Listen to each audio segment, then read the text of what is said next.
嗨，大家好，我是霞姐。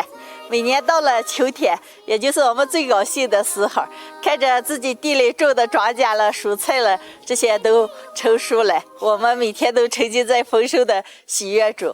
今天是农民的丰收节了，我们陕西杨凌在举办农高会着了。我们离得比较远，一直也没有去过。作为一个宣传志愿者，陈乐说他想过去看一看了。陈乐，我也想去了。哎，你这快家里好好休息着。啊，那行，那你看，那你早一点回来啊。哦，那了，就一天。坐了将近5个小时车的时间，终于来到了农高会的现场了。今天下雨着了，农高会的现场人不太多。农高会比较大，分好多区。我们今天过来主要就是看这个农业展示区来了，就是各个地方的各种农产品的展示，走看看。为炎黄，心头人到四方。五流光，一砖一瓦，岁月尽红墙。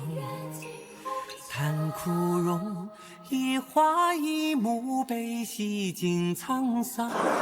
转了一圈，转到我们家乡延安的展区来，这个看一看。这块都是我们那边的些土特产，有南瓜了、小米了、红枣、绿豆这些。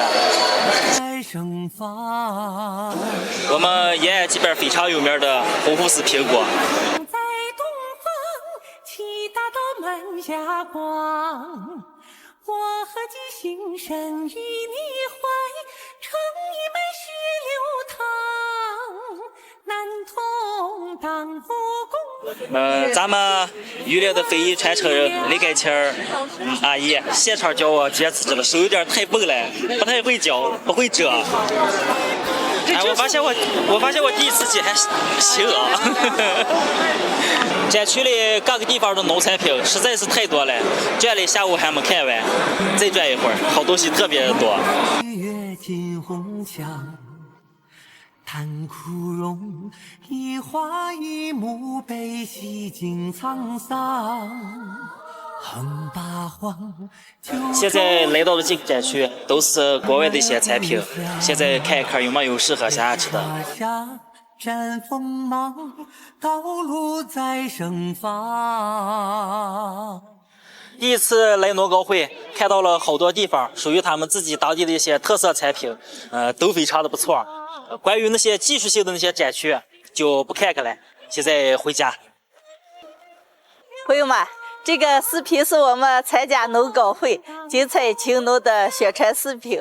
看到这儿的朋友们，在评论区留个言，顺便再点个赞，谢谢大家，下期见。